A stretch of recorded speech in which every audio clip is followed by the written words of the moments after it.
आज हम पद्य क्रमांक 2 बालिका का परिचय इसकी चर्चा करेंगे। इस चर्चा से पहले हम इस पद्य के रचयिता कवयित्री सुभद्रा कुमारी चौहान जी का परिचय देखेंगे। कवयित्री सुभद्रा कुमारी चौहान जी का जन्म 16 अगस्त 1904 में प्रयाग में हुआ, जो उत्तर प्रदेश में स्थित है, साथ ही जो हिंदुओं का पवित्र तीर्थ क्षेत्र भी है। सुभद्रा जी की प्रारंभिक शिक्षा प्रयाग में ही पूर्ण हुई है। उन्हें बचपन से ही कविता लिखने में रुचि थी।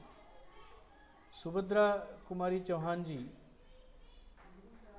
की कविताओं में हमें देश प्रेम, भारतीय इतिहास एवं संस्कृति की गहरी छाप दिखाई देती है। उन्होंने जितनी भी कविताएं लिखी हैं, उन कविताओं में हमें देश के प्रति सम्मान, देश के प्रति गौरव और देश के प्रति प्रेम, समर्पण की भावना विकसित करती है। साथ ही उन्होंने अपनी कविताओं में भारत के इतिहास को भी प्रदर्शित किया है, जो भारत हिमालय की गोदी में बसा हुआ है और कन्याकुमारी की समंदर में कन्याकुमारी की एक छाया में पूर्ण होता है। यानी कश्मीर से लेकर कन्याकुमारी तक जो फैला हुआ हमारा भारत देश है, उस भारत देश के इतिहास को भी वे उनकी कविताओं में प्रस्तुत करती हैं। और भारत की जो संस्कृति है, उस संस्कृति को वो प्रस्तुत करती हुई दिखाई देती है। कवयित्री सुभद्रा कुमारी चौहान जी देश स्वतंत्र होने से पहले अंग्रेज़ों के द्वारा जो उनका एक दमन था, उनका जो शोषण था, उसके खिलाफ उन्होंने आवाज़ उठाई और उस समय जो चलने वाले राष्ट्रीय आंदोलन थे, उस आंदोलन में उन्होंने उत्साह के साथ सहभाग लिया और उसके कारण उन्हें कई बार जेल भी जाना पड़ा, क्योंकि अंग्रेज़ शासन में, उनकी हुकूमत में जो राष्ट्रीय आंदोलन में या क्रांतिकारी के रूप में सहभाग लेता था, उन्हें जेल जाना पड़ता था और जेल में उनको कठिन शिक्षा भी भोगनी पड़ती थी। तो हम देख सकते हैं कि एक स्त्री होकर, एक महिला होकर सुभद्रा कुमारी चौहान देश की आज़ादी के लिए राष्ट्रीय आंदोलन में कूद पड़ी थी और उन्हें कई बार जेल भी जाकर कठिन शिक्षा का अनुभव भी लेना पड़ा। आज हम जिस कवयित्री की बात कर रहे हैं, सुभद्रा कुमारी चौहान, जिन्हें आज पूरा विश्व एक ही कविता के कारण जानता है, उस कविता का नाम है झांसी की रानी। झांसी की रानी कविता ने तो कहते हैं कि एक दिन में ही उनको देशव्यापी ख्याति दिला दी थी। झांसी की रानी लक्ष्मीबाई, उसकी वीर गाथा को व्यक्त करने वाली कविता झांसी की रानी, कहते हैं खूब लड़ी मर्दानी वह तो झांसी वाली रानी थी, चमक उठी सन 57 में वह तलवार पुरानी थी, बुंदेले हर बोलों के मुँह हमने सुनी कहानी थी, खूब लड़ी मर्दानी वह तो झांसी वाली रानी थी। इस कविता को लिखकर जब उन्होंने सभी लोगों के बीच खड़े होकर गा कर सुनाया, तो सुनने वाले लोगों के, कहते ना, उनकी भुजाओं में एक प्रकार का उत्साह, एक प्रकार का ताकत जाग उठा था और वह कविता पूरे देश में इस तरह फैल गई थी कि हर व्यक्ति इसी कविता का गायन करता था। तो हम सुभद्रा कुमारी चौहान जी को भी इसी कारण जानते हैं कि उनकी एक प्रसिद्ध कविता है झांसी की रानी। सुभद्रा जी के पति वे शिक्षा प्रेमी थे, मतलब जिनके साथ उनका विवाह हुआ था वो पति भी सुभद्रा कुमारी चौहान जी को साथ देते थे। उनकी कविता लेखन में, उनकी शिक्षा दीक्षा में उनका पूरा समर्पण था और उन्हें हर समय वो सहकार्य करते थे। विवाह के बाद सुभद्रा कुमारी जी पति के साथ जबलपुर चली जाती, जो आज मध्य प्रदेश में स्थित है, और वे पति के कार्य से प्रभावित होकर ही राष्ट्रीय आंदोलन में सहभाग लेती है। उस समय महात्मा गांधी जी के द्वारा एक प्रसिद्ध आंदोलन छिड़ गया था, असहयोग आंदोलन।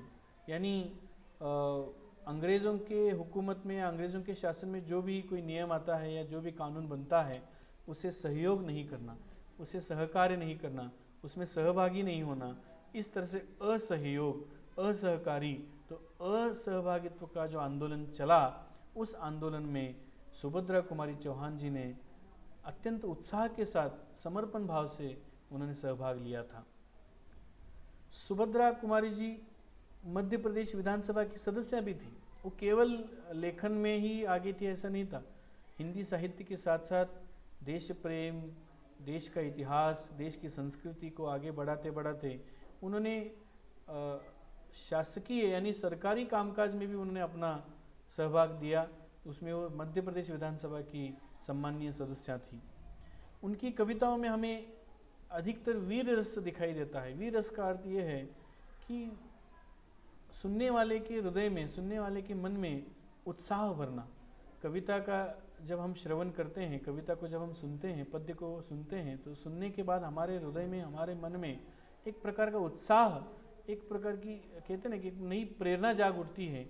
उसे वीर रस कहते हैं कि जिसे सुनते ही भुजाएं फड़कने लगती हैं। ऐसी कविताएं हमें सुभद्रा चौहान जी की रचनाओं में मिलती हैं। तो इसलिए कहते हैं वीर रस से ओतप्रोत उनकी कविताएं बड़ी लोकप्रिय रही हैं। इतना ही नहीं, सुभद्रा जी ने प्रणय के बारे में भी लिखा, मतलब प्रेम कविताएं, प्रेम से संबंधित कविताएं भी उन्होंने लिखी। परिवार से संबंधित भी कविताएं लिखी। और वे देश की कवयित्री थी, मतलब प्रणय, परिवार तथा देश, तीनों विषयों से संबंधित उन्होंने अनेक कविताएं लिखी। और लेखन क्षेत्र में, रचना के क्षेत्र में उन्होंने अपनी अमिट छाप छोड़ी है। उनके इस साहित्य की सेवा के लिए उन्हें 2 बार सम्मान भी मिला है। और वह सम्मान का पुरस्कार का नाम है शेक्सपियर पुरस्कार, जो हिंदी साहित्य सम्मेलन के द्वारा उन्हें प्रदान किया गया है। जटिल से जटिल भाव को सरलता और सरसता के साथ व्यक्त कर पाना आपकी कविता की एक प्रमुख विशेषता है। जब हम सुभद्रा कुमारी चौहान जी की कविताओं की विशेषता को ढूंढते हैं तो हम देखते हैं कि अत्यंत जटिल विषय को भी, अत्यंत कठिन विषय को भी, या अत्यंत न समझ में आने वाले भाव को भी वो अत्यंत सरल रूप से और सुनने वाले को समझ में आए इस सरलता के साथ व्यक्त कर पा सकती थी। इसीलिए उनकी कविताएं आज हमारी किताबों में या हमारे साहित्य में हमें देखने को मिलती है। और हिंदी साहित्य में, भारत के साहित्य में अपना अपूर्व योगदान देने वाली सुभद्रा कुमारी चौहान जी का दुखद निधन एक मोटार दुर्घटना में होता है। और 15 फरवरी 1948 को सुभद्रा कुमारी चौहान जी की मृत्यु होती है। मतलब केवल 44 साल की उम्र में ही सुभद्रा कुमारी चौहान जी ने इस हिंदी साहित्य के क्षेत्र में अमर हो चुकी हैं। और इतने 60 साल 70 साल बाद भी हम आज सुभद्रा कुमारी चौहान जी को याद कर रहे हैं। उनका साहित्य परिचय अब हम देखेंगे। अभी तक हमने देखा कि उनका जीवन परिचय, अब उन्होंने साहित्य क्या लिखा है। तो जब हम साहित्य का परिचय देखते हैं तो मुकुल, नक्षत्र, त्रिधारा, ये 3 काव्य संग्रह उनके आते हैं। मुकुल, नक्षत्र और त्रिधारा ये उनके काव्य हैं। बिखरे मोती, उन्मादिनी, सीधे साधे, चित्र आदि ये उनकी कहानियाँ हैं। साथ ही उन्होंने सभा के खेल, यह उनकी एक बालोपयोगी कविताओं का भी संग्रह है।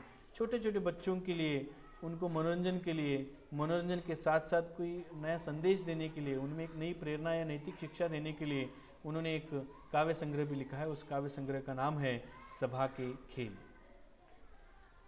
सुभद्रा जी के काव्य के पीछे उनका उत्कट देश प्रेम, अपूर्व साहस और आत्मोत्सर्ग की प्रबल इच्छा है। अभी हमने चर्चा की कि उनकी अधिकतर कविताओं में हमें देश प्रेम मिलता है। देश के प्रति सम्मान, देश के प्रति आदर और देश के प्रति गौरव अनिवार्य है। हम जिस देश में रहते हैं, जिस देश को हम अपनी मातृ के रूप में हम लोग स्वीकार कर चुके हैं, हमारी मातृभूमि है, तो हम इस देश के नागरिक हैं। और नागरिक होने के पीछे हमारा एक कर्तव्य है कि हमें इस देश के प्रति प्रेम होना चाहिए, आदर होना चाहिए, सम्मान होना चाहिए। और इसी देश के प्रेम, सम्मान और गौरव को विकसित करने वाली कविताएं हमें सुभद्रा जी के द्वारा रचित दिखाई देती हैं। और इतना ही नहीं, अपूर्व साहस, उन्होंने उस समय अंग्रेज़ों के खिलाफ लड़ने के लिए, आंदोलन करने के लिए लोगों के मन में, युवाओं के मन में साहस भरने का काम उन्होंने किया। और आत्मोत्सर्ग अर्थात बलिदान, उस समय देश बलिदान मांगता था। अंग्रेज़ों के खिलाफ लड़ने के लिए, इस देश को आज़ाद करने के लिए, युवाओं को बलिदान देने के लिए प्रेरित करने की कविताएं उस समय लिखी गई। और उन कविताओं को लिखने वाली एक लेखिका के रूप में, कवयित्री के रूप में सुभद्रा कुमारी चौहान जी को हम आज याद करते हैं। अभी हमने चर्चा किया कि आज़ादी के लिए उन्हें कई बार जेल भी जाना पड़ा था, क्योंकि अंग्रेज़ों का नियम था, जो आंदोलन में सहभाग लेता है, जो या उनके नियम के खिलाफ, कानून के खिलाफ आवाज़ उठाता है, उन्हें नियमित रूप से जेल जाना पड़ता था। और जेल जीवन की यातनाएं वे हंसते हंसते सुखपूर्वक सह लेने में उन्हें आनंद मिलता था। जेल उस समय जाने के लिए लोग तैयार थे, लेकिन अंग्रेज़ों के खिलाफ वो लड़ना चाहते थे। जेल में उनको बहुत सारी यातनाएं दी जाती थी, बहुत तरह तरह से उनको शिक्षाएं दी जाती थी, शारीरिक दंड दिया जाता था, लेकिन उस दंड को, उस शिक्षा को भी वे सुभद्रा कुमारी चौहान हंसते हंसते उसको स्वीकार कर लेती थी और उसी को अनुभव कर लेती थी। इसी कारण उनकी कविताओं में सच्ची वीरांगना का ओज एवं शौर्य व्यक्त हुआ है। हम इसी कारण देखते हैं कि जब व्यक्ति अंग्रेज़ों के खिलाफ लड़ते लड़ते जेल की शिक्षा, जेल की कठिन यातनाओं को भोग चुका है, तो उसकी कविताओं में युवाओं को उठ खड़े होने के लिए, युवाओं को अंग्रेज़ों के खिलाफ लड़ने के लिए जो प्रेरित करने की कविताएं हैं, वीर गाथा के रूप में, शौर्य के रूप में, ओज के रूप में व्यक्त होती हुई दिखाई देती हैं। आगे हिंदी काव्य क्षेत्र में वे एक ऐसी कवयित्री हैं जिन्होंने अपने कंठ की पुकार से लाखों भारतीय युवक युवतियों को स्वतंत्रता संग्राम में झोंकने की प्रेरणा दी है। उस समय देश बलिदान मांगता था और बलिदान के लिए युवाओं को प्रेरित करना बहुत अनिवार्य था, और युवाओं को बलिदान के लिए प्रेरित करने का काम बहुत सारे हिंदी के कवियों ने किया, कवयित्री ने किया। और उन कवयित्रियों में सबसे पहला नाम आता है सुभद्रा कुमारी चौहान जी का, क्योंकि जितने भी भारतीय युवक युवतियाँ थीं वे भारतीय स्वतंत्रता संग्राम में आगे आने को तैयार थी, लेकिन उनको प्रेरित करने का काम करना अनिवार्य था। तो इसी तरह का कार्य हमें सुभद्रा कुमारी चौहान जी के द्वारा किया हुआ मिलता है। हम आगे जो चर्चा करने वाले हैं कि पद्य क्रमांक 2 बालिका का परिचय, यह कविता मुकुल, जो हमने चर्चा की, मुकुल काव्य संग्रह से संकलित है, मुकुल काव्य संग्रह से संकलित है। और आने वाले वीडियो में हम लोग पद्य क्रमांक 2 बालिका का परिचय, इसका सविस्तर रूप से चर्चा करने वाले हैं। धन्यवाद।